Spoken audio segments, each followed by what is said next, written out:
Bonjour, bienvenue à vous tous à cette conférence. Si vous pouvez nous indiquer via l'espace clavardage que vous nous voyez bien, nous entendez bien.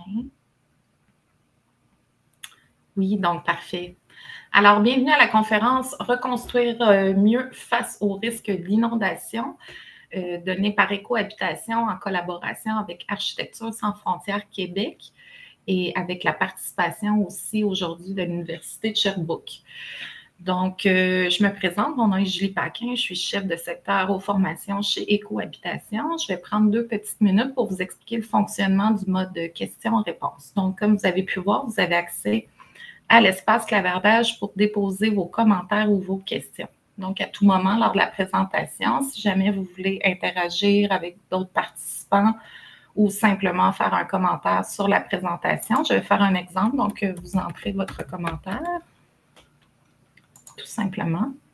Si jamais c'est une question, vous devez ajouter un point d'interrogation à la fin de votre question. Donc, je vais faire un exemple également. De cette façon, le système va enregistrer votre question comme une question. À la toute fin de la présentation, on va prendre un certain temps là, pour répondre à vos questions.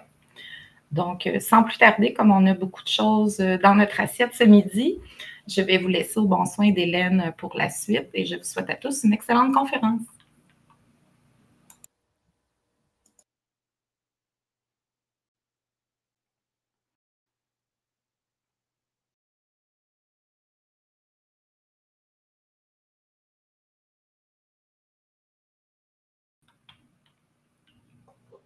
Alors, bienvenue à ce webinaire, toujours un autre webinaire présenté en collaboration entre Écohabitation et Architecture sans frontières. Je suis Hélène Levasseur, directrice de recherche chez Architecture sans frontières. Le webinaire qu'on vous présente aujourd'hui, c'est Reconstruire mieux face au risque d'inondation. C'est le 2e webinaire d'une série de 3.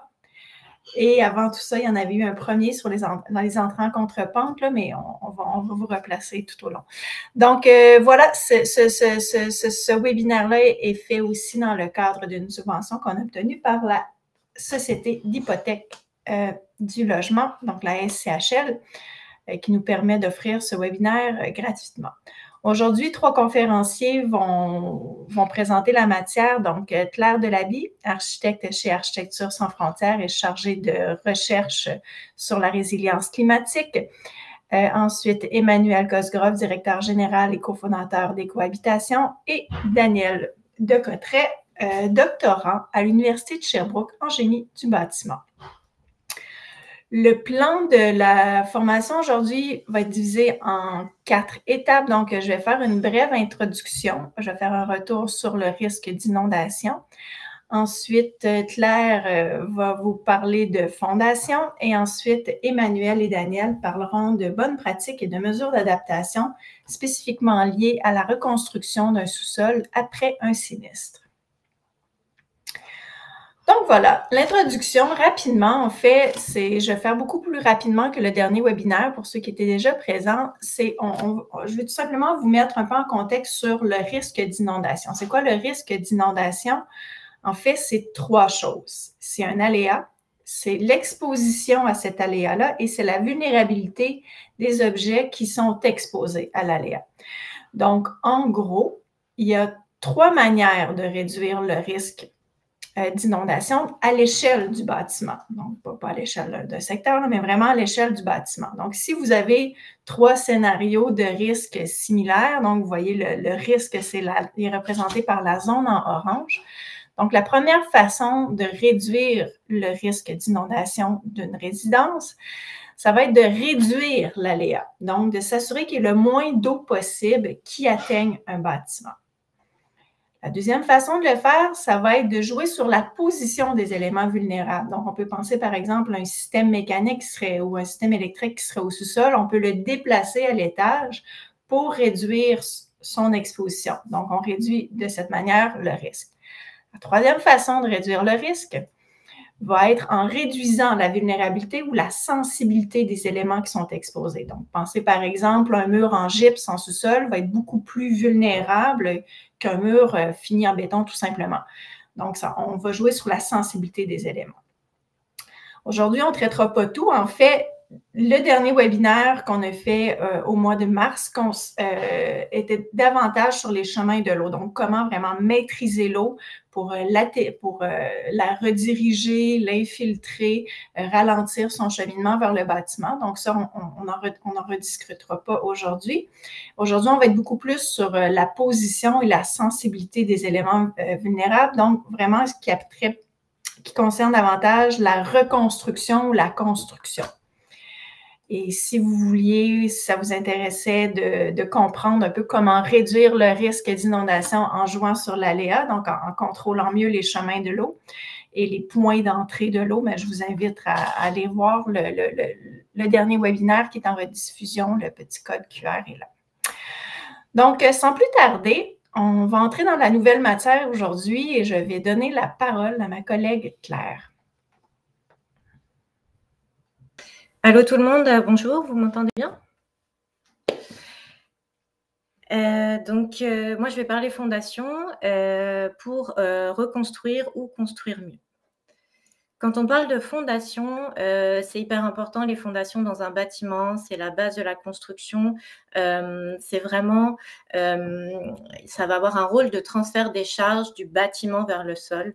Donc, une bonne fondation, ça permet de prévenir les dommages du bâtiment, d'augmenter sa durabilité, de réduire aussi les coûts, de prévenir la salubrité des espaces intérieurs et donc la sécurité des habitants.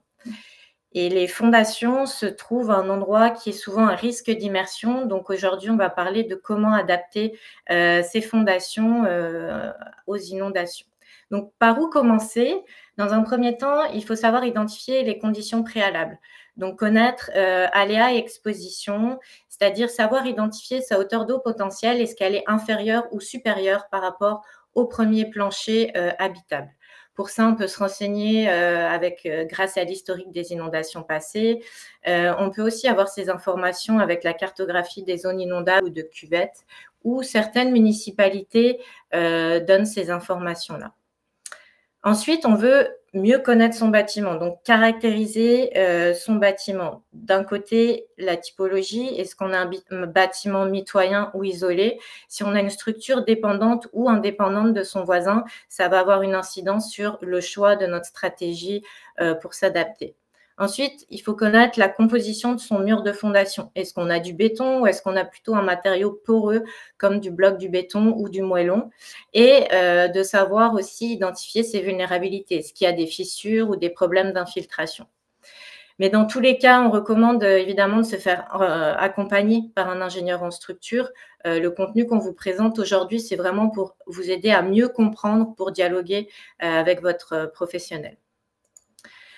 Ensuite, il faut identifier son habitabilité. Donc, qu'est-ce qu'on entend par là? C'est quoi notre tolérance au risque par rapport à notre usage? Est-ce qu'on est capable de tolérer quelques inondations? Est-ce qu'on peut tolérer un usage secondaire dans notre sous-sol? C'est-à-dire qu'on va éviter d'avoir des salles de bain ou des chambres au sous-sol. Et aussi, c'est quoi sa capacité à faire les travaux par rapport à l'envergure des travaux, mais aussi sa capacité financière. Donc, une fois qu'on a identifié toutes ces caractéristiques, se dessine une matrice de possibilités. Donc là, je ne vais pas rentrer dans le détail du tableau, il vous sera disponible prochainement, mais on peut voir qu'il y a plusieurs scénarios possibles pour adapter ces fondations. Donc là, ils sont classés des travaux plus importants qui concernent bloquer l'eau ou éviter l'eau, jusqu'aux travaux un peu plus abordables d'accueil de l'eau. Donc, pour bloquer l'eau, ici, l'intention, c'est de venir faire des fondations étanches. On veut augmenter la résistance des fondations à la pression hydrostatique. Donc, pour ça, on propose un scénario qui est la construction d'une nouvelle fondation armée et étanche. Pour respecter les conditions préalables de ce scénario, il faut que ce soit un bâtiment isolé parce qu'on vient démolir les fondations, mais ça permet un usage principal possible. Donc, par rapport au scénario d'installation, on vient surélever le bâtiment, on vient remplacer les murs de fondation par une structure armée, donc des murs et des planchers armés, donc un plancher armé comme un radier. Ensuite, on vient assurer l'étanchéité, donc on vient installer des membranes et des matelas drainants et on vient isoler la fondation par l'extérieur. Donc, ce dessin est un exemple de scénario d'installation. Encore une fois, ça dépend au cas par cas. Il faut s'assurer toujours d'avoir une bonne ventilation et de respecter les accès requis par le code. Donc, pourquoi je dis ça? Ici, on a un exemple d'une étude de cas, donc un bâtiment isolé qui a été surélevé. On a construit les fondations armées, donc le radier, les murs, et on veut éviter dans ce type de fondation armée de faire des percements. Donc, c'est pour ça qu'on ne vient pas installer un puisard, mais par exemple un drain gravitationnel, donc en lien au premier webinaire. Et pour la ventilation, on vient mettre une petite fenêtre en hauteur. On ne vient pas ici faire percer des accès d'issue pour éviter les percements. Donc, tout ça, ce sera à retravailler dans l'aménagement intérieur du bâtiment. Autre stratégie, on vient se mettre à distance de l'eau. Donc, on veut éviter l'eau pour qu'elle passe en dessous ou autour du bâtiment. Pour ça, pour les conditions préalables, il faut une hauteur d'eau potentielle supérieure au premier plancher habitable et ça concerne les bâtiments isolés de petite envergure. On ne va pas surélever, surpiloter un bâtiment de 3 étages, il faut respecter une certaine surface et pas plus d'un étage. Donc, pour le scénario d'installation, on vient surélever le bâtiment, on vient conserver ou non les fondations existantes et intégrer une structure de soutien. Pour les piliers et les colonnes, on peut conserver les fondations existantes à condition que ce soit du béton en bon état. Sinon, on démolit les fondations et on vient installer des pieux vissés ou des pilotis. Dans tous les cas, à partir du moment où on surélève le bâtiment, on vient créer comme une 5e façade du bâtiment. Donc, il faut vraiment prendre en compte que cette nouvelle sous-face, il faut l'isoler et l'imperméabiliser. Donc, ça engendre quand même des coûts assez conséquents. Et dernière chose, à partir du moment où on surélève un bâtiment, il faut respecter les accessibilités universelles dans l'aménagement pour pas que ce soit un frein à l'adaptation. Enfin, dernière stratégie d'accueil de l'eau. Donc là, on veut vraiment réduire la pression hydrostatique dans les murs de fondation. Donc, on va accueillir l'eau pour un temps, pour une courte durée et en limitant les dommages. Dans tous les cas, on conserve les fondations existantes quand on accueille l'eau et il faut respecter certaines bases d'installation. Donc ça, c'est la liste des choses générales pour toutes les stratégies. Dans un premier temps, il faut adapter les structures et assemblages intérieurs avec des matériaux qui ont une forte performance globale de résilience. Donc, qu'est-ce qu'on entend par là? C'est des assemblages qui sont capables de drainer l'eau, c'est des matériaux qui sont capables de reprendre leur forme et de garder leur intégrité. Daniel vous en parlera plus tard. Ensuite, il faut protéger la sous-face du plancher du premier niveau habitable avec un enduit hydrofuge. Il faut installer des ouvertures ou évents d'inondation pour permettre l'accueil de l'eau et prévoir un système d'évacuation, donc avec des drains de fondation et des pompes. Il faut faire attention que l'eau ne doit pas rester plus de 72 heures pour ne pas créer des dommages avec les moisissures comme la mérule pour le bâtiment, mais aussi pour la santé des habitants. Donc ici, une première stratégie d'accueil de l'eau pour une hauteur d'eau potentielle supérieure au premier plancher habitable qui concerne les bâtiments isolés. À partir du moment où on a des fondations en béton en bon état, on peut surélever le bâtiment et en fait, on vient créer une extension des murs de fondation existants. Donc, on vient coffrer-coller des nouveaux murs de fondation au-dessus de ceux qui existent et qui sont en bon état et on vient assurer l'étanchéité à la jonction des 2 murs. Pour toutes les stratégies d'accueil de l'eau, il faut vraiment s'assurer d'avoir un chauffage et une ventilation. Ici, on a toujours une hauteur d'eau potentielle supérieure au premier plancher habitable, mais on se trouve dans une typologie de bâtiment mitoyen. Donc, il y a une stratégie qui existe à partir du moment où on a une hauteur sous plafond suffisante de venir surélever le premier plancher habité juste à l'intérieur du bâtiment. Donc, ça a l'avantage, en fait, qu'on conserve l'intégrité de l'enveloppe extérieure. Il faut faire attention, évidemment, on a une perte de hauteur sous plafond, respecter l'accessibilité universelle et chauffage et ventilation, encore une fois. Une autre stratégie qui fonctionne donc pour une hauteur d'eau potentielle inférieure au premier plancher habitable et qui va concerner ici tous les types de murs de fondation. Donc, c'est intéressant, par exemple, si on a un mur de fondation en moellon ou un mur de fondation en béton pas en très bon état qu'on va venir réparer, on peut venir isoler par l'extérieur. Il faut juste prendre en compte que ça a quand même des coûts d'excavation qui sont quand même assez dispendieux. Donc là, on recommande de mutualiser les travaux. Si par exemple, vous devez installer un drain de fondation périphérique autour de votre bâtiment, ça vaut la peine de se questionner, est-ce que pendant l'excavation, on peut isoler par l'extérieur? Par rapport au scénario d'installation, donc on vient assurer l'étanchéité avec l'installation d'une membrane et d'un matelas drainant. On vient installer un isolant rigide donc à l'extérieur avec une bonne capacité en compression et une structure interne étanche. Et on vient protéger enfin l'isolant avec un panneau extérieur protecteur. Donc on s'assure toujours du chauffage et de la ventilation. Et enfin, à partir du moment où on est dans un bâtiment mitoyen, donc on ne peut pas isoler par l'extérieur, on ne peut pas excaver, et qu'on a un mur de fondation en béton et en bon état, c'est possible d'isoler par l'intérieur. Et là, Emmanuel vous parlera d'assemblages qui ont une bonne performance de résilience. Donc, je vais lui laisser la parole. Merci.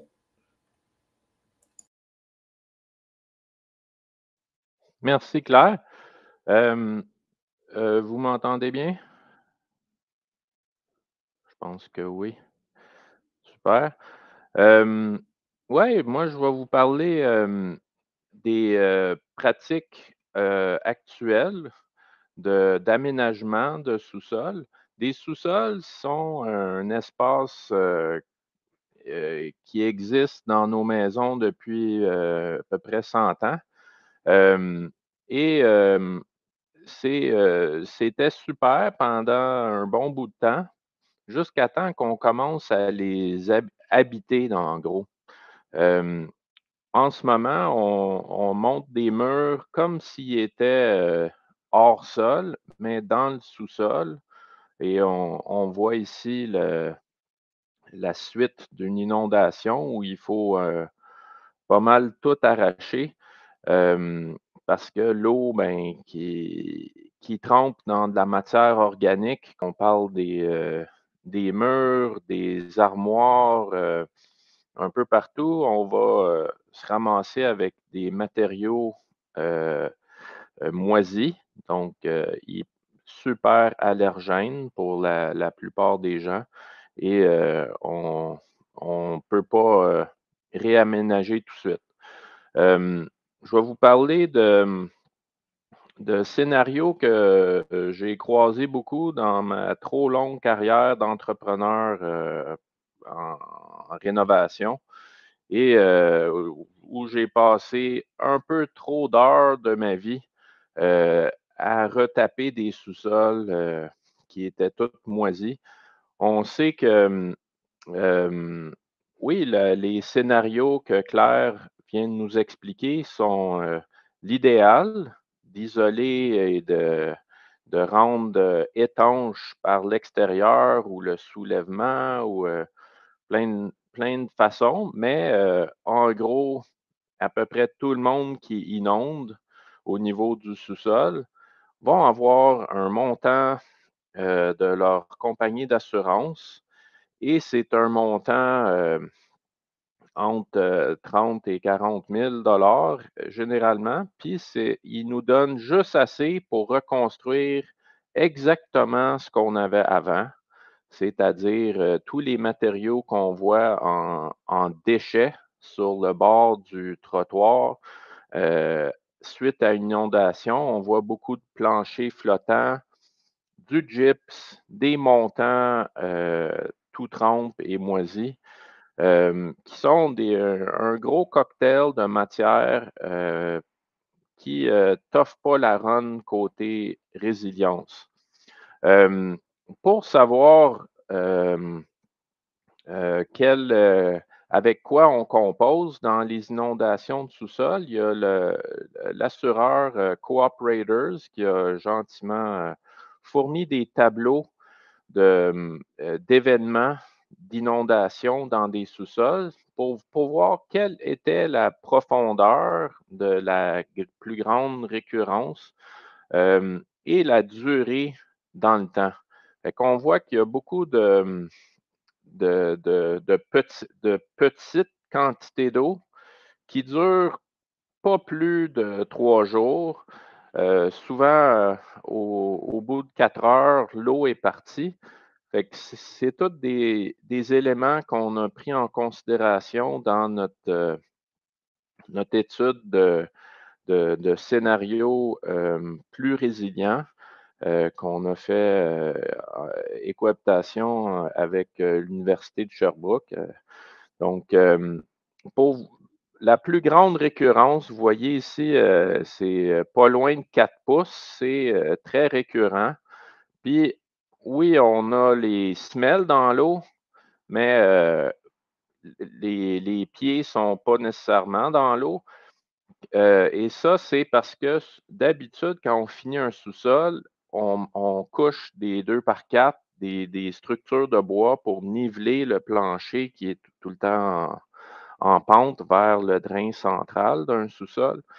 Fait qu'on est surélevé et le problème avec ça, c'est qu'on ne voit pas trop la majorité de l'eau parce que c'est caché dans le sous-plancher. Quand on arrive à 1,5 pied d'eau, ben là, on peut pas, on est bien au courant qu'on est bien inondé. Et il y a quand même des plus de 3 pieds dans des cas extrêmes, mais c'est pas ça n'a rien à voir avec la récurrence des inondations sous les pieds et demi. Donc, voici des coupes qu'on retrouve sur les chantiers de réno où on a une réclamation aux assurances, il faut tout arracher ce qu'il y avait. Et voici ce qu'on retrouve souvent sous le plancher. C'est des 2 par 4 couchés ou debout comme ça, sur un isolant avec un sous-plancher. On trouve beaucoup de bardeaux de cèdre, des chimes pour niveler les 2 par 4 qui sont couchés par terre. Dans les autres scénarios, on voit souvent des 2 par 4 couchés directement sur un plastique qui est apposé sur le béton, avec des morceaux de styrofoam entre les 2 par 4. Des fois, c'est des fourrures par terre qui sont toutes qui ont des cales un peu partout pour niveler. Et tout ça fait un cocktail tout à fait putrescible et non résilient aux inondations. Et pour rendre les choses encore plus complexes, il y a beaucoup de fabricants qui proposent des systèmes de sous-plancher laminés, des matelas drainants, du styrofoam avec des petites rainures dedans. Généralement laminé sur un OSB, un Aspenite, et c'est tout comme les planchers couchés sur des montants de bois. Ça pourrit. Donc, maintenant, au niveau du mur, les murs étaient pas vraiment un problème avant qu'on commence à habiter les sous-sols. Il y avait souvent juste un gyps puis des fourrures directement sur le béton. Ça moisissait, mais comme on n'allait pas trop vivre au sous-sol, c'était pas grave. Dans l'histoire plus récente des bungalows, on a vu beaucoup de murs en 2 par 4 avec une petite laine dans la partie supérieure, la partie hors terre, avec recouvert de faux fini ou de gyproc. Et ça s'est complexifié encore plus pour l'assèchement quand on a commencé à mettre des polythènes, comme on dit en québécois, des polyéthylènes, des pores vapeur devant la laine qui emprisonne davantage l'humidité dans la cavité. Récemment, à partir des changements de code dans la construction neuve en 2013, on a commencé à mettre des styrofoams contre le béton, ce qui atténue les effets, mais on a encore une cavité qui a beaucoup de difficultés à sécher. Là-dessus, je vais vous passer directement à Daniel de l'Université de Sherbrooke, qui a fait plein d'études, de tests amusants en labo pour répondre à tous nos questionnements de nos pratiques courantes dans les sous-sols au Québec. Merci, Emmanuel. Est-ce que tout le monde m'entend bien? Oui, OK, c'est bon. Donc, je suis content d'être avec vous aujourd'hui et de vous présenter les travaux qu'on a effectués avec l'Université de Sherbrooke. Donc, comme expliqué par Emmanuel, il y a certaines pratiques de construction qui sont appliquées dans les constructions existantes ou les nouvelles constructions qui peuvent favoriser l'endommagement des assemblages lorsqu'ils sont exposés à l'eau ou à des niveaux d'humidité élevés. Donc, les types d'endommagement qu'on peut avoir, par exemple, on a le gonflement, comme ici on voit des échantillons d'MDF qu'on utilise souvent pour les mouleurs, qui ont pris presque 2 fois leur volume initial après les tests de mouillage. On a aussi les déformations hors plan, donc le gauchissement, les torsions qu'on va avoir dans les planchers, par exemple, et les moisissures, la pourriture. Donc, les différences entre la moisissure et la pourriture, en fait, c'est que la moisissure ne va pas directement affecter les propriétés mécaniques des matériaux, mais va porter atteinte à la santé des occupants dans le bâtiment, ou peut porter atteinte. Alors que la pourriture, elle, peut dégrader les propriétés mécaniques des matériaux lorsqu'ils s'installent et digèrent les matériaux. Donc, maintenant qu'on connaît bien les dommages associés à l'infiltration d'eau dans les assemblages, on peut comprendre l'importance, en fait, de bien évaluer les méthodes de construction, les assemblages et les performances pour en réduire les risques, en fait. Mais avant de commencer à évaluer les performances des assemblages des matériaux, il faut d'abord bien comprendre comment l'eau circule à l'intérieur des matériaux. Donc, l'eau peut s'infiltrer et circuler dans les assemblages des matériaux principalement de 3 manières différentes. Donc, premièrement, on a la capillarité. Donc, la capillarité, vous pouvez l'imaginer un peu comme, pensez à l'eau qui monte dans une petite paille, par exemple. Puis, dites-vous qu'un matériau poreux, c'est un peu comme un réseau de plusieurs petites pailles interconnectées entre elles. Et c'est à travers ce réseau-là, en fait, que l'eau peut circuler par capillarité. Et la capillarité s'applique principalement aux matériaux poreux, mais peut également prendre place entre les matériaux, donc entre les interstices, comme on dit. L'eau peut également circuler par gravité. Donc, imaginez l'eau qui s'écoule sur la façade d'un bâtiment puis qui s'infiltre par un orifice, par exemple. Elle peut également circuler par pression interne ou externe, donc, par exemple par le vent ou par les pressions négatives qu'on peut avoir avec l'utilisation de la mécanique du bâtiment. Donc, une fois que l'eau s'est infiltrée dans les assemblages, il y a une grande partie qui peut d'abord être évacuée par gravité, une fois que l'infiltration est terminée. Mais il va toujours avoir une petite quantité d'eau, ou parfois une grande quantité d'eau, dépendamment des matériaux qu'on a, qui va rester emprisonnée dans les matériaux poreux et dans les interstices. Là, en fait, ouais, c'est ça. Donc, une fois que l'eau, la grande partie de l'eau s'est évacuée par gravité, donc il y a un processus de séchage qui va prendre place. Puis la seule manière dont l'eau peut sortir à partir de ce moment-là, c'est par évaporation. Okay? Donc, l'eau sous forme liquide va pouvoir s'échapper en changeant de phase sous forme gazeuse. Puis, à partir de ce moment-là, le début du séchage va être assez rapide, donc avec l'eau qui est située plus à l'extérieur des matériaux. Mais à partir du moment qu'on va vouloir aller sécher l'eau qui est plus profond à l'intérieur des matériaux, donc là, ça va prendre de plus en plus de temps à sécher. Donc, plus la teneur en humidité des matériaux diminue, plus le taux de séchage diminue aussi. Donc, c'est proportionnel. Donc, maintenant qu'on connaît les principes de base du déplacement de l'eau, puis les dommages possibles, on peut évaluer plus en détail les performances des différents assemblages communs et approfondir notre compréhension encore davantage du déplacement de l'eau pour améliorer les systèmes qu'on utilise aujourd'hui. Donc, un essai qu'on a imaginé pour tester des assemblages consiste à immerger des assemblages pour une certaine période de temps donnée, puis évaluer leur capacité de séchage sur une période d'environ 2 semaines.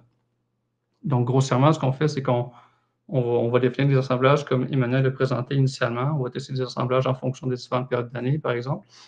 On va les immerger, on va les drainer, on va les disposer à l'intérieur d'une boîte, comme vous pouvez voir à gauche, une boîte de séchage, dans laquelle on va insérer des sondes pour mesurer la température et l'humidité relative. Puis, on va mesurer la quantité d'eau initiale et finale des matériaux après la période de séchage. Donc, ici, par exemple, on voit le résultat d'un assemblage composé de polystyrène expansé, de laine de roche, de montant de bois et d'un gyps. Donc, il n'y avait pas de pare-vapeur ici derrière le gyps lorsqu'on a fait la période de séchage. Donc, au centre, on voit un graphique de l'humidité relative qu'on a mesuré tout au long de l'essai et on peut voir que l'humidité relative ne descend pas du tout sur les 2 semaines de l'essai. Donc, on a une humidité relative de 100% de 0 à 14 jours. Okay, donc, ça indique que le développement, ça indique en fait que un assemblage qui est fermé, même si c'est juste un gyps, qui n'a pas de polyéthylène, n'aura pas la capacité de sécher suffisamment pour éviter les risques de moisissure de pourriture. Comme on peut le voir ici à droite, après 2 semaines, on avait déjà le développement de la moisissure sur les montants de bois. Donc, ça, c'est un des essais qu'on a fait. Sinon, on a aussi fait des tests sur des échantillons individuels, donc des matériaux seuls. Donc, cet essai-là consiste à mouiller des matériaux sur une période de 3 jours et d'évaluer les dommages à court terme. Donc, on prend en note les dimensions et les teneurs en humidité initiale d'une pièce, on l'immerge, puis on mesure les variations à chaque jour pendant 3 jours. Okay, donc, avec ce type d'essai, on peut mesurer la résistance à la pénétration de l'eau, la sensibilité au gonflement, la stabilité, puis avec tout ça, les performances globales des matériaux face à l'eau.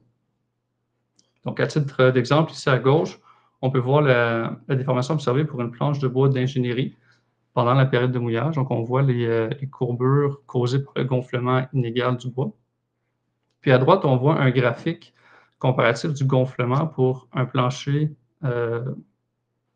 flottant, des tuiles de vinyle, du bois franc et du bois d'ingénierie. Donc, en vert foncé, c'est notre stratifié flottant. En rose, c'est notre bois d'ingénierie. On voit que ces deux matériaux-là subissent beaucoup plus de gonflement, par exemple, que la tuile de vinyle, qui est normale, en fait, parce que la tuile de vinyle, c'est pas un matériau très, très poreux et c'est pas un matériau cellulosique comme le bois franc ou le bois d'ingénierie. Donc, la tuile de vinyle résiste déjà beaucoup mieux à la période d'inondation que les autres matériaux principalement constitués de bois. Donc, c'est bien beau tout ça, mais comme je l'ai dit un peu plus tôt, l'eau ne va pas seulement s'emmagasiner dans les matériaux poreux, mais elle va également s'emmagasiner dans les interstices.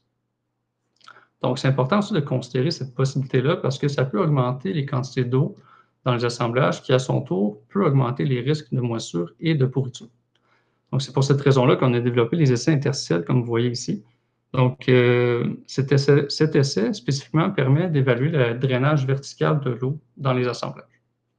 Il démontre aussi la possibilité de présence d'eau résiduelle lorsque les interstices sont inférieurs à 1 mm. Donc, à gauche, on voit des échantillons qu'on a utilisés pour les essais, des exemples. Donc, on a par exemple du bois, du gyps, du polystyrène, du béton, de la laine de roche. Donc, évidemment, on est allé chercher des matériaux typiques dans le domaine de la construction.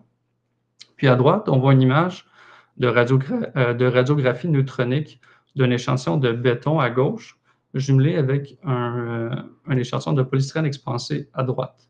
Et au centre, on peut voir en rose, je dirais, là, on peut voir l'accumulation d'eau qu'il y a eu entre les matériaux après une période de mouillage. Puis ça, c'est aussi, non seulement c'est après la période de drainage, mais c'est 20 minutes après la période de drainage. Donc, même après 20 minutes, on a encore une grande quantité d'eau aussi qui est emprisonnée entre les deux matériaux et qui peut contribuer, en fait, à élever ou à monter le taux d'humidité dans nos assemblages et augmenter les risques de moisissure et de pourriture.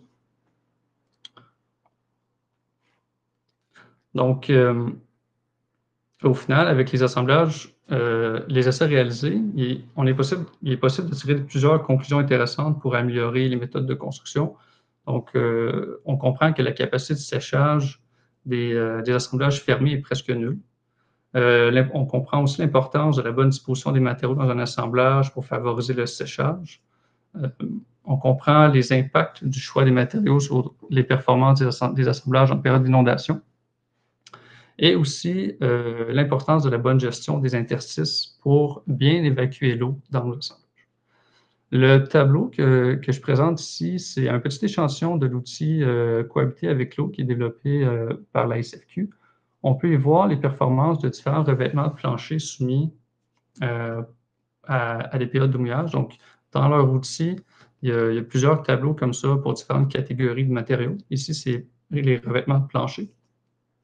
Puis on peut voir, par exemple, qu'en regardant la légende là, avec les méthodes d'évaluation, donc si par exemple on a un rond plus foncé, on sait qu'on a un assemblage qui est plus performant. Puis à partir du moment qu'on a un rond qui est plus pâle, là, on se rapproche d'un matériau qui est plus problématique en période d'inondation. Donc là, on peut voir, par exemple, que le plancher flottant, donc le stratifié flottant, a une performance assez nulle, on pourrait dire. Et non seulement une performance assez nulle, mais on n'aura pas le choix de s'en débarrasser. Donc là, ici, on a annoté les différents matériaux avec un X quand le matériau doit être sacrifié. Donc, il y a encore des...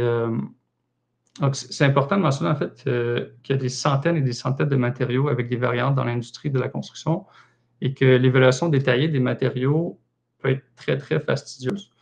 Mais les premiers essais qu'on a réalisés permettent tout de même d'avoir une bonne idée des performances des différents matériaux. Mais il faut continuer à tester une grande quantité et variété de matériaux pour avoir une bonne idée, avoir une idée vraiment précise et détaillée des matériaux qui sont typiquement utilisés dans le domaine de la construction. Donc, avec tout ça, je vais lancer la balle à Emmanuel pour qu'il vous explique les mesures d'adaptation possibles à partir de ce qu'on a observé. Super. Vous voyez, c'est quelque chose tout testé en laboratoire. Pour ma part, c'est sûr, c'est le bout vraiment le fun. C'est ce que je vais vous expliquer maintenant. C'est comment faire des recommandations de reconstruction d'un sous-sol par l'intérieur suite à une inondation. On peut toujours simplement coller un revêtement de plancher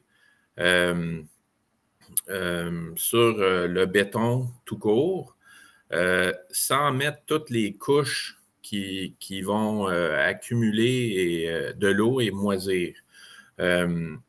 C'est vraiment pas l'idéal, même si on met du plancher vinyle, les lanières qui cliquent ensemble, là, qui sont 100% vinyle, qui ne sont pas du plancher flottant normal. La raison étant qu'en temps normal, comme en été par exemple, quand on ouvre la fenêtre pour changer l'air un peu, on amène beaucoup d'air chaud et humide qui va condenser contre une surface qui est froide, non isolée en gros. Donc, il y a un grand risque pour tout système sans isolation parce que la température de la Terre est tout le temps autour de 10 degrés à l'année et cette température-là est transférée aux matériaux sans la présence d'isolation. Donc, ça va moisir les objets et on va avoir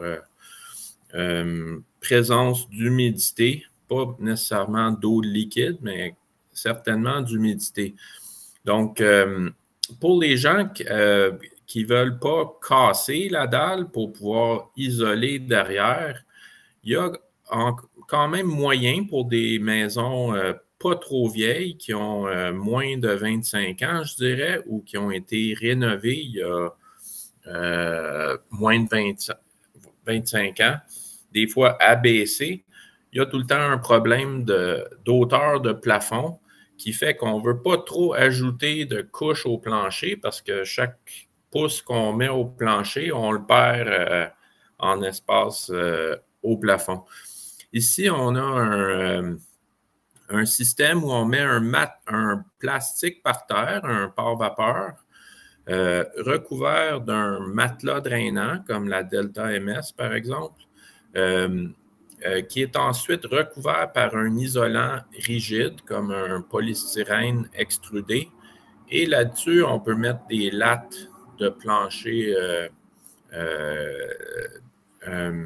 vinyle 100%, clic. Et le tout va être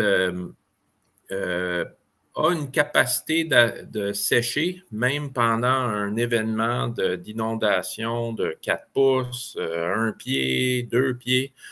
Il est important de regarder les petits détails. C'est ici que ça se joue. On recommande de laisser une tranche tout le long du mur où on a mis un ruban comme la 3015 de 3M, par exemple, qui est hyper collante, qui colle le styrofoam extrudé contre le mur extérieur avec le pare-vapeur par terre et de laisser un espace de ventilation et de drainage directement sous le mur. Pour ce faire, pour que ça puisse être une vraie cavité qui laisse un assèchement, il faut soulever légèrement le mur avec des espaceurs en caoutchouc. Souvent, il y a des systèmes comme Texil ou les genres de marches en caoutchouc recyclé qu'on vend pour nos marches à Montréal, à l'extérieur, en hiver. On découpe ça en petits bouts, puis on soulève le mur au complet. Si on a une plainte rétractable, on a un espace de ventilation en continu sous le plancher. Et ça, c'est tout pour ne pas casser la vieille dalle. Mais dans à peu près tous les cas que j'ai vus dans ma vie de rénovateur de sous-sol, on finit par casser toute la dalle. Pour plein de raisons, surtout qu'il y a souvent de la plomberie à refaire. Les dalles de maison des dalles qui ont été coulées il y a plus de 40 ans à peu près, sont super... c'est du béton qui est assez mou, qui se casse comme rien. Et l'idéal, c'est vraiment de faire ce qu'on voit ici, c'est de coucher un isolant rigide par terre, recouvrir d'un pare-vapeur, bris capillaire, bris gaz radon, et de recouler une nouvelle chape par-dessus. Il y a moyen aussi, en situation de mitoyenneté, de mettre un drain français carrément au périmètre pour évacuer l'accumulation d'eau sous la dalle, si jamais il y en a, qu'on va évacuer avec un puisard. On peut toujours refaire la plomberie au complet d'habitude et mettre des protections anti-refoulement sur toutes les branches de notre système de plomberie, comme on voit sur l'image ici à droite. Normalement, quand on veut faire ce qu'on voit à gauche ici, c'est de juste découper la dalle partiellement pour refaire des travaux de plomberie. Il y a tellement de croisements de systèmes de plomberie et de drains et d'accès à des appareils de toutes sortes qu'on finit par casser la grande majorité de la dalle de toute façon. Fait, en bon écolo, là, je vous dis, essayez de récupérer la vieille dalle est vraiment compliqué. Il vaut mieux tout casser tout de suite en partant. Recouler une nouvelle dalle qui peut servir de finition, de plancher. Le seul revêtement de plancher vraiment résilient, c'est pas de revêtement. C'est laisser la dalle lisser, comme on voit sur l'image ici. On peut mettre un densificateur dessus pour sceller, pour pas que ça soit poussiéreux. On ne met plus d'époxy comme on faisait à l'époque. On peut mettre des câbles chauffants pour avoir un système de chauffage bien distribué, très confortable. Et ça règle tout le problème d'ajouter des couches supplémentaires sur la vieille dalle parce que avant les années 90, les plafonds étaient 7 pieds si on était chanceux. Souvent, c'était 6 pieds coq. Pour les personnes plus grandes, là, ça commence à poser problème quand on doit se pencher pour faire le tour des luminaires au sous-sol. C'est vraiment fatigant. Vaut mieux faire ce que j'ai toujours recommandé à mes clients, c'est de tout casser et refaire les couches dans le bon ordre et pour avoir un espace de vie où on aura envie d'aller dormir ou écouter la télé ou jouer de la guitare. Fait que, les revêtements de plancher, idéalement, c'est si on insiste sur un plancher qui n'est pas du béton, parce qu'on n'aime pas le béton froid, je peux vous dire que le béton n'est pas froid quand il est chauffé. Ça, c'est sûr que ça change notre perspective, mais les lattes de vinyle Click, idéalement certifiées Green Score pour les planchers de vinyle, sont quand même les plus performants en labo, comme Daniel le disait. Mais vraiment, le top plancher, c'est le béton fraîchement coulé ou poli quand c'est un béton plus jeune qui a une capacité de performer, d'être scellé à l'aide de densificateurs et de scellants. Donc, l'état des fondations, c'est sûr qu'on ne veut pas finir un sous-sol quand on ne peut pas de l'intérieur parce que c'est du moellon ou du béton qui a plein de problèmes potentiellement structurels. On a souvent tendance à sauter trop vite sur la finition du sous-sol. Mais c'est ça. Au niveau mural, ici, idéalement, on commence toujours avec un isolant rigide qui est scellé entre les joints avec un ruban, un tape comme le 3015 de 3M, où on met un pare-vapeur plastique devant le styrofoam. Il y a aussi l'uréthane giclé à partir de 2 pouces qui devient un pare-vapeur acceptable par le code. Et ensuite, une fois qu'on a l'isolant rigide qu'on voit ici, là, scellé au ruban, comme on voit ici, entre les panneaux, on veut tout le temps avoir un espace entre les montants qui vont accueillir les panneaux de finition pour laisser l'eau s'évacuer. Et comme on voit ici, on ne veut pas mettre d'isolant de laine supplémentaire dans la partie basse, partout où on met des entremises pour garder la cavité murale dans les montants de bois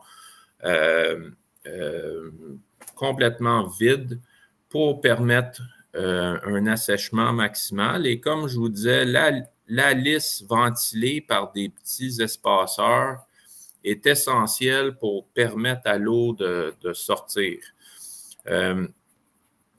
Donc, ici, on le voit en image, là. Ça, c'est les fameuses marches d'escalier recyclées.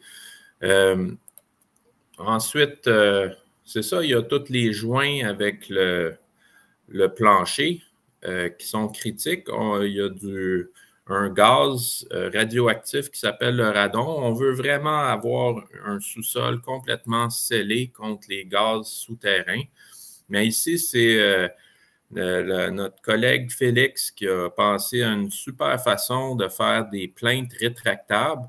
C'est en découpant une baguette de bois qu'on affixe après une plainte avec qui barre sur un autre embout, ce qui fait que la plainte reste en place, mais en cas d'événement de pluie, on peut retirer la plainte, ce qui laisse toute la cavité bien ventilée, asséchée suite à inondation. Ici, on le voit en image, là. Tout a un dégagement et les petites interstices préférés à Daniel ont un échappatoire. On ne veut pas de petites craques un peu partout qui emprisonnent l'eau. Donc, ici, on voit l'idéal, c'est au moins 2 pouces d'isolant rigide, voire 3, côté mural, scellé contre la vapeur d'une façon ou d'une autre, à l'intérieur de sa surface. Ici, on voit du XPS scellé au joint entre les panneaux par un ruban 30-15. On met de la laine dans la partie haute. On met des prises électriques à 36 pouces du sol, au moins 24 en tout cas. On a la plainte rétractable. On a des espaceurs sous les studs. On a cassé la vieille dalle pour refaire notre plomberie, pour mettre un isolant rigide sous la dalle, un pare-vapeur sous la dalle. On a même mis des câbles chauffants. Fait que ça, c'est le gros luxe. C'est un sous-sol à faible risque qui peut accueillir de l'eau pour des périodes allant jusqu'à 3 jours et ensuite assécher en conditions avec, oui, beaucoup de ventilation, en sortant l'eau par le drain de plancher ou par pompe. Et ici, ben, on a le moins qu'idéal, qui est vraiment le mur qui est tout identique à ce que j'ai mentionné auparavant, mais où on ne casse pas la dalle. C'est là qu'il faut mettre l'isolant, l'espace de ventilation par-dessus la vieille dalle, le pare-vapeur carrément contre le béton et du plancher vinyle. Je n'ai jamais pensé vous dire que du vinyle, c'est bon au sol, là, mais dans un sous-sol à bon risque qui risque de sécher mieux sans moisissure, ça peut devenir un mal nécessaire si on insiste sur le non-cassage de dalles. Moi, j'insiste. Par contre, là, cassez vos dalles. Ça ne vaut pas la peine. Oui, c'est un défi au niveau des assurances qui vont nous payer des 2x4 couchés avec du plancher flottant puis toute la vieille chenoute on va toujours remettre dans nos sous-sols. Les entrepreneurs en post-sinistre sont souvent les plus riches de la gang, là. Ils ont les plus gros et beaux pick-up parce que c'est payant refaire des sous-sols mal avec des montants d'assurance, mais ça fait des sous-sols non résilients et est très à risque au prochain événement de pluie ou de montée de la nappe phréatique avec tous les aléas que Hélène a mentionnés. Donc, il faut faire des sous-sols comme du monde.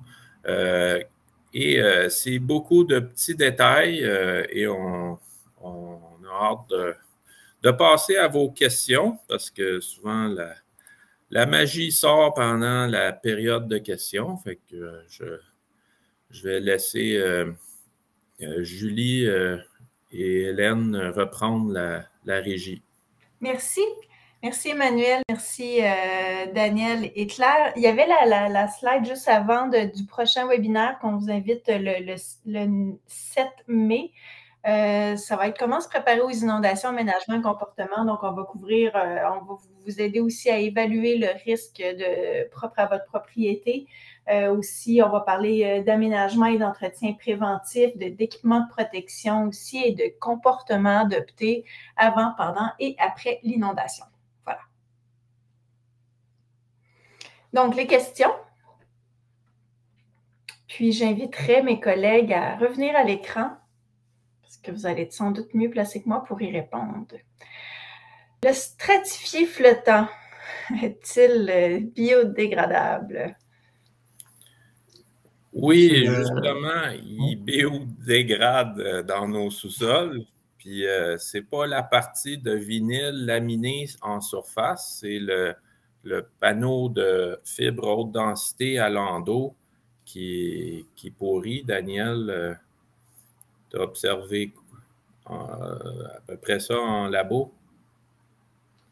Oui, on ne s'était pas rendu à la moisissure sur les planchers de stratifiés flottants, mais effectivement, les planchers flottants sont constitués de fibres de bois. Donc, à même titre que n'importe quel matériau de bois, la moisissure peut s'installer, la pourriture aussi, dans ces matériaux-là, donc se biodégrader.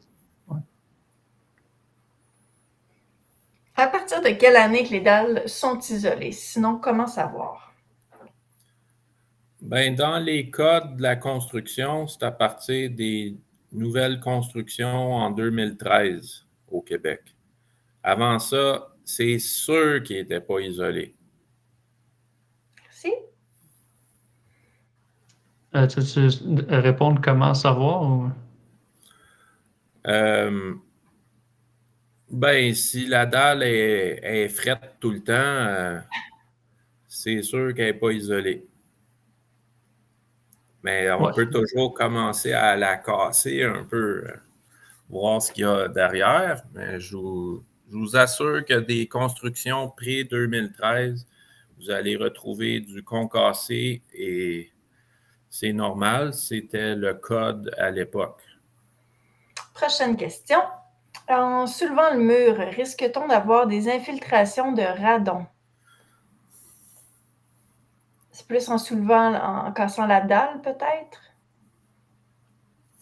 Oui, ben le radon est présent partout dans le sol. C'est la radioactivité du sol. Donc, ça rentre par tous les interstices dans le béton. Partout où l'eau peut s'infiltrer dans une maison, c'est des espaces où le radon peut passer également. Fait que, quand on reconstruit mieux, on tente d'avoir des pores vapeur, des pores gaz en continu côté plancher et côté mural et de tout sceller les percements avec un ruban durable. Puis il y a des systèmes de ventilation aussi, d'échangeurs d'air qui peuvent aider. Comme au Bas-Saint-Laurent, il y a une forte concentration de radon. Il y a différents systèmes qui peuvent être ajoutés.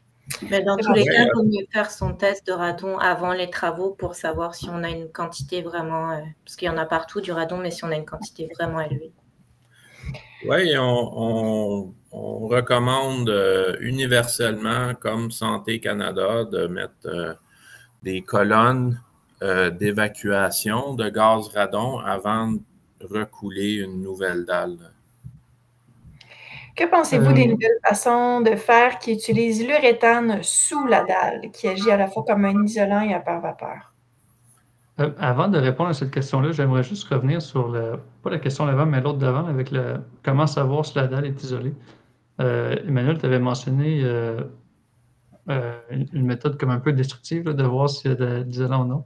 Mais je pense qu'on pourrait aussi utiliser des caméras infrarouges pour mesurer la température de la dalle, puis comparer avec, par exemple, la température qu'on peut avoir sur les murs ou autour de la dalle. Donc, je pense que ça peut être une autre alternative pour voir si la dalle est isolée ou non. Puis, il y a des outils qu'on peut acheter aujourd'hui, c'est comme des petites caméras qu'on branche sur nos téléphones. Et à partir de là, on peut avoir une image infrarouge là, de notre maison. Donc, c'est vraiment pratique aussi si vous voulez évaluer votre maison. Alors, pour l'uréthane. Oui, ben l'uréthane sous la dalle, ça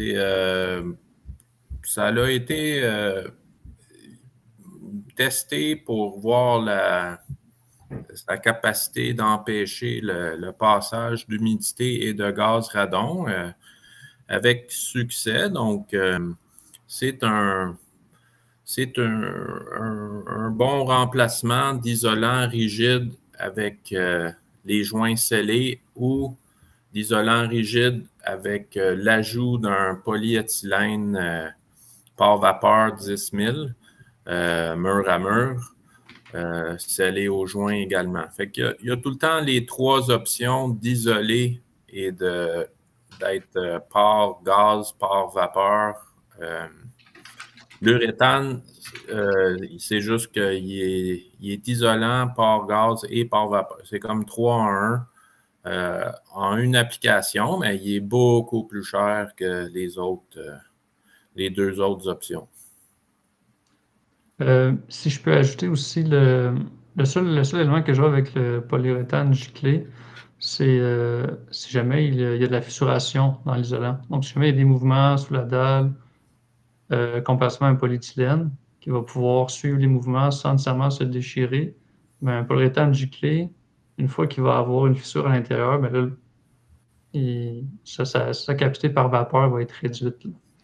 Donc, c'est juste un point que je voulais ajouter. Merci. Oui, c'est vrai qu'il est comme monobloc, là. Quand on a plusieurs couches, ça a peut-être une plus grande flexibilité long terme aussi. Est-ce que le code du bâtiment exige un drain périphérique intérieur pour les maisons neuves? En fait, on a besoin d'un... Oui, je vais te laisser aller. Oui, c'est extérieur qu'on met. Mais d'habitude, on met comme un drain français rainuré, un tube, un flexible, là, et les niveaux sont difficiles à respecter. Il y a des bonnes pratiques extra code pour mettre des drains français qui sont en rigide, en BNQ, du plastique blanc, là, perforé, qui sont beaucoup plus performants pour vraiment drainer l'eau à l'extérieur. Oui, puis depuis en fait 1955, c'est obligé d'avoir un drain à l'extérieur des maisons. Fait que si votre maison est avant 55, il y a des chances que vous n'ayez pas de drain. French cut. Est-ce que c'est une question ou c'est un commentaire? Je ne sais pas c'est quoi un French cut. Drain français, peut-être? Ah, peut-être. Oui, je pense que c'est juste pour spécifier le drain extérieur. En n'isolant pas au complet les murs extérieurs de sous-sol par l'intérieur, on ne risque pas de causer un changement de température qui peut causer de la moisissure. Veux-tu y aller, Manuel? Oui. Bon, là, j'imagine que la personne fait référence à un assemblage qu'Emmanuel a proposé là, avec l'isolant de laine de roche pas nécessairement à mi-hauteur, mais installé à partir d'une certaine hauteur. Puis pour le reste de l'isolation, on se fie seulement que sur l'isolant rigide. Là. Mais dans le fond, un sous-sol, au Québec, on construit le sol à environ 1,82 mètres de profondeur. Donc, la température, l'hiver peut attendre peut atteindre environ 5 degrés.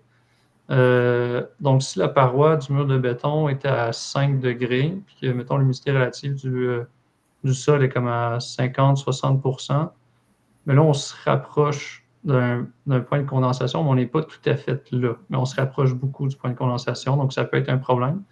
Mais là, vu qu'on ajoute un isolant, là, je ne me rappelle pas, Emmanuel, c'était-tu 2 pouces qui était suggéré ou Oui, 2 à 3 d'isolant? pouces d'isolant rigide en continu.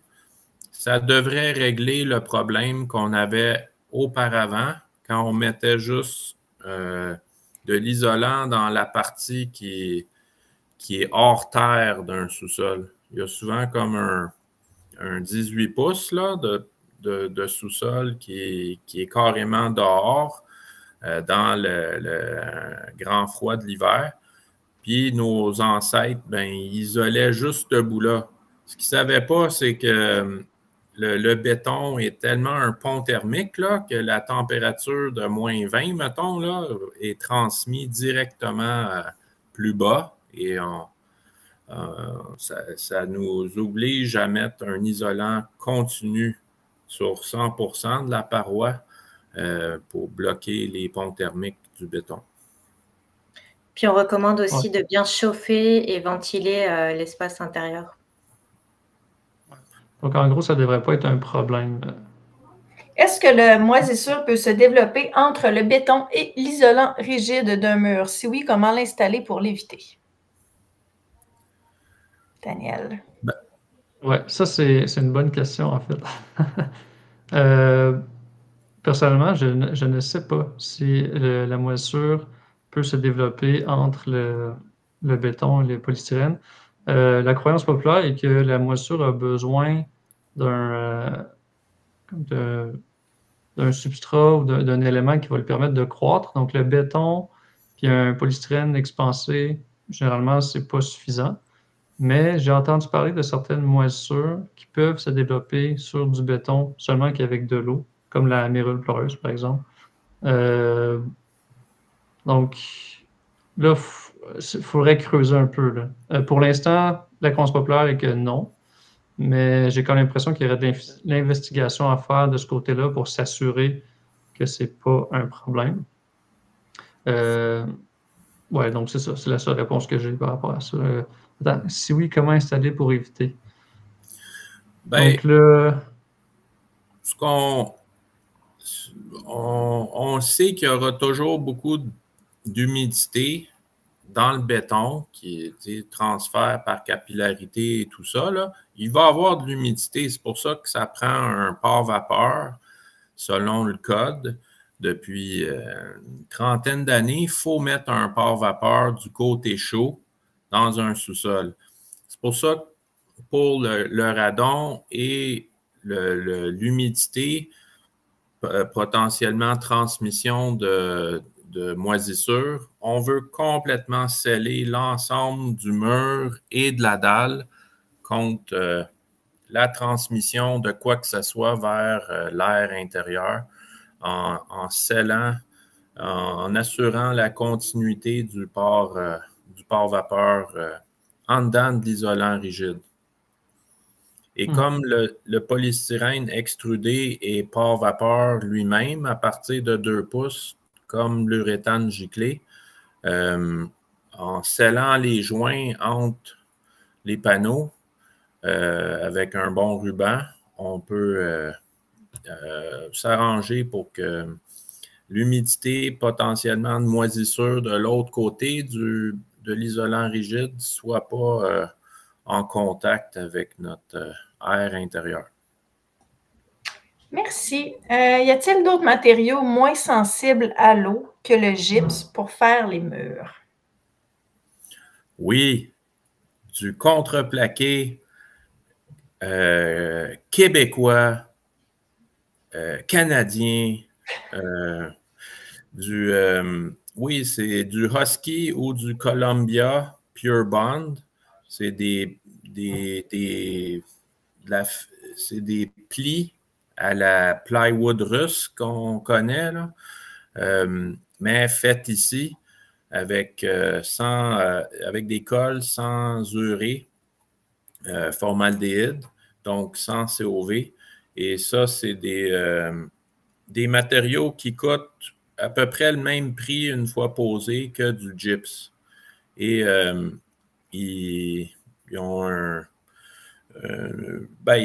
ils sèchent mieux parce que c'est du bois, justement. C'est pas de la fibre de bois, du papier, dans le fond, comme on colle sur le gypse. Il y en a qui mettent aussi des gypse sans papier, c'est-à-dire du DensShield là, en fibre de verre au sous-sol et ils tirent les joints entre les panneaux de DensShield. Mais c'est ça, c'est une question d'esthétique aussi rendu là. Ça, c'est des options beaucoup plus chères que des contreplaqués de finition plaqués érable naturel. Pour des murs de fondation, est-ce que de mettre un isolant rigide uréthane plus fourrure de bois à la verticale qui s'arrête à 3 pieds du sol, plus panneau de type fibrociment qui s'arrête à 1 pouce du sol, plus plainte amovible serait une bonne pratique? Donc, évitez de faire un deuxième mur à ossature de bois. C'est complet comme question. Ouais. Le dessin. Ouais, ça marche. C'est juste avec la question. Ben oui, ça c'est du langage d'entrepreneur, là. Ouais, c'est clair que ça marche tout ça. C'est juste que où est-ce que tu passes tes fils électriques? C'est pour ça que d'habitude, on finit par mettre des 2x4 ou des 2x3 là, pour pouvoir poser ses prises parce que si tu fais juste mettre des fourrures, là, oui, verticales parce que tu veux que l'eau puisse sortir, c'est bien, mais d'habitude, on a des prises électriques. On peut les imaginer en surface aussi, les prises électriques avec des conduits en métal, comme on voit dans les locaux industriels en béton ou dans les classes en blocs de béton. Ouais, les doubles fourrures croisées permettent le passage de fil électrique, en effet. Mais comme quand on veut fixer des fourrures après le béton, là, faut poser des tapecons. Les tapecons, c'est des vis à béton qui sont extrêmement longs et fatigants à poser. Fait qu'on les entrepreneurs vont toujours finir par poser des 2x4 autoportants ou des 2x3 autoportants à l'intérieur qui sont fixés dans le plafond, puis juste à poser par terre sur des espaceurs, bien évidemment, selon nos nouvelles bonnes pratiques. Julie, combien il reste de questions? Est-ce qu'on continue? Juste savoir, avoir une idée, s'il vous plaît. Parfait. Bon, on va y aller. En fait, on vous excuse, ceux qui doivent quitter, on comprend. Sinon, est-ce que vous êtes disponibles, Emmanuel et Daniel, pour continuer un peu plus? Et Claire? Oui, moi, je suis disponible. Parfait. Y a-t-il une autre façon de savoir si nos murs et planchers ont de la moisissure sans faire de trous exploratoires? Existe-t-il des tests tels que pour le radon? Oui, mais c'est extrêmement cher. Là. Il y a des spécialistes, des consultants qualité d'air qui peuvent venir prendre des mesures et vous donner les parties par million là, de spores présents dans votre air. En gros, moi, j'aime bien celui-là. Là. C'est super scientifique. C'est un nez. Quand ça sent le champignon ou le sous-sol, le renfermé, là, c'est probablement qu'il y a présence de moisissure. J'ajouterais à ça aussi, ce qui peut être fait aussi, c'est joindre des tests d'infiltrométrie avec la caméra infrarouge. Donc là, on va faire comme une pression négative dans la maison. Puis on va voir à partir de là où est-ce que l'eau s'infiltre. Donc, où est-ce qu'il y a des problèmes d'étanchéité, par exemple. Là, c'est pas juste avec l'infiltration d'eau, mais c'est aussi avec la gestion de la température, donc l'infiltration d'air froid et tout ça. Donc, test d'infiltrométrie jumelé avec la caméra infrarouge. Donc, là, vous allez voir les zones où est-ce que c'est plus froid dans la maison. Les zones qui sont plus froides, qui ont une grande disparité avec les zones plus chaudes. Mais là, ces zones-là vont avoir plus de risques de moisissure. Mais là, par contre, on retombe avec les trous exploratoires. Donc là, vous devez comme localiser les zones qui vous semblent problématiques de cette manière-là. Puis après ça, aller faire une petite ouverture pour voir si il y a vraiment un problème ou non. Mais déjà, l'infiltrométrie puis la caméra infrarouge, c'est vraiment bien pour évaluer les risques potentiels de la maison. Merci. Que pensez-vous des membranes par vapeur dites intelligentes, donc ProClimat, SIGA, je ne sais pas comment, en tout cas SIGA, afin de favoriser l'assèchement des murs dans un sous-sol? Ben, ouais, je les connais bien, mais c'est ça. C'est normalement des pare-vapeurs intelligents. C'est quand on climatise un espace. Quand on veut transférer, on veut que la porosité du pare-vapeur s'agrandit en temps, quand on inverse le côté chaud et le côté froid. Dans un sous-sol, c'est assez constant, là. La terre est toujours à température assez stable.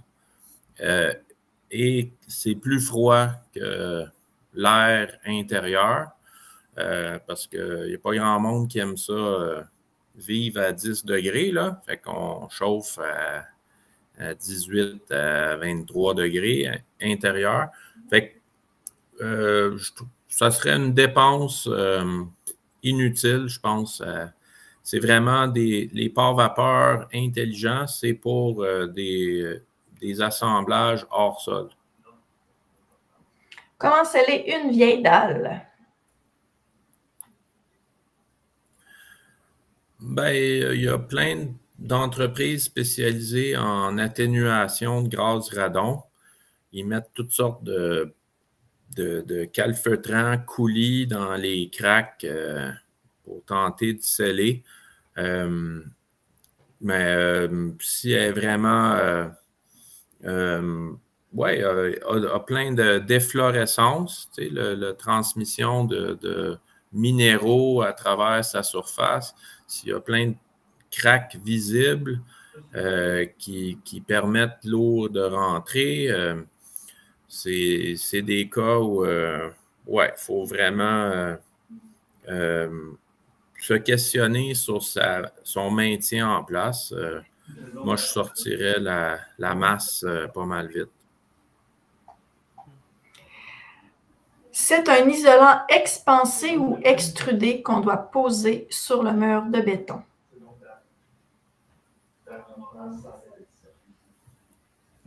C'est-tu clair, madame? Ou? Ouais. Ouais. Ben là, OK. Un isolant expansé extrudé qu'on pose sur le mur de béton. Donc là, c'est de savoir premièrement où est-ce qu'on le pose sur le mur. Est-ce qu'on le pose à l'extérieur du mur? Donc, est-ce que c'est un expansé ou un extrudé qu'on choisit? Ouais, c'est ça, mais ça dépend où est-ce qu'on le place. Est-ce qu'on le place à l'extérieur du mur ou à l'intérieur du mur? Puis encore là, dans le fond, les grandes différences entre l'extrudé et l'expansé, c'est que le expansé, généralement, est beaucoup plus perméable. Okay? Donc, à moins qu'il ait été laminé avec une membrane d'imperméabilité pour l'intérieur, si on veut l'utiliser comme par vapeur, on peut l'utiliser, mais après ça, le expansé va absorber un peu plus d'eau généralement que le extrudé. Donc, encore là, il y a beaucoup de variétés de polystyrène expansé. Mais selon les essais qui ont été faits à date, le expansé absorbe plus d'eau. Donc, du côté intérieur, personnellement, j'aurais tendance à opter pour un extrudé scellé, comme par vapeur, en plus d'isolant.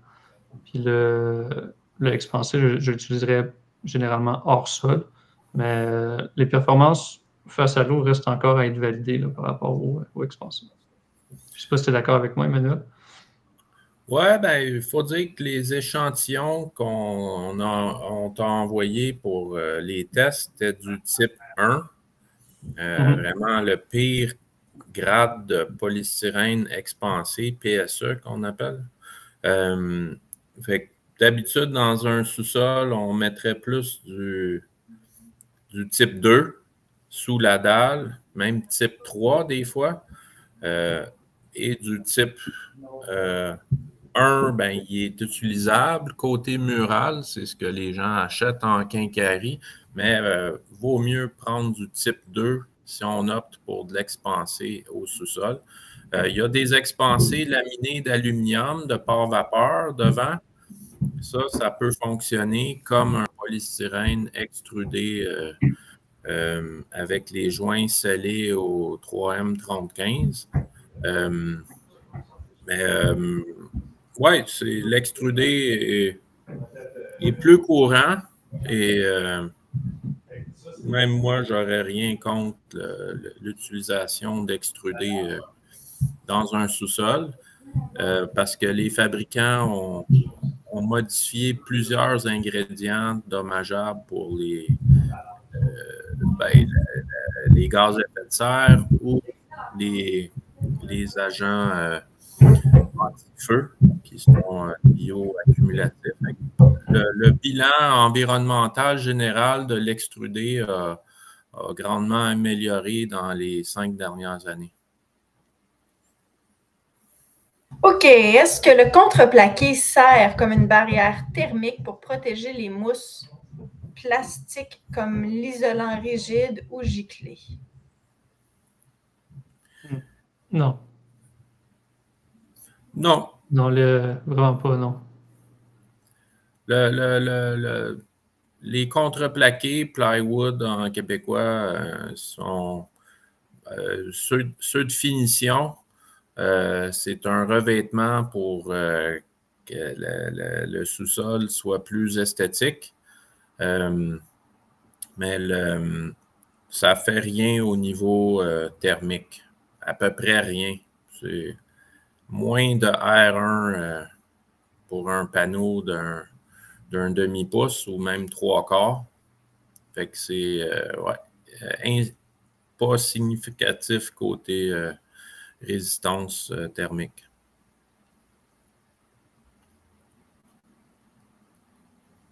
Des isolants rigides d'uréthane type AP Foil, est-ce que ce serait bien aussi pour les murs du sous-sol? Si oui, 1,5 pouces serait-elle une épaisseur suffisante?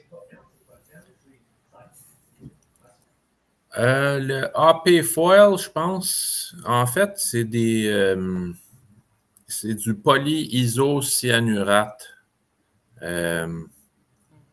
C'est pas de l'uréthane. C'est comme un peu le Thermax, c'est une autre marque.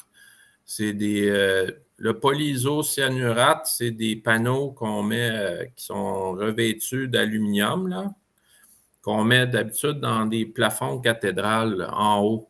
Je pense que même les fabricants ne recommandent pas leur utilisation en conditions sous terre.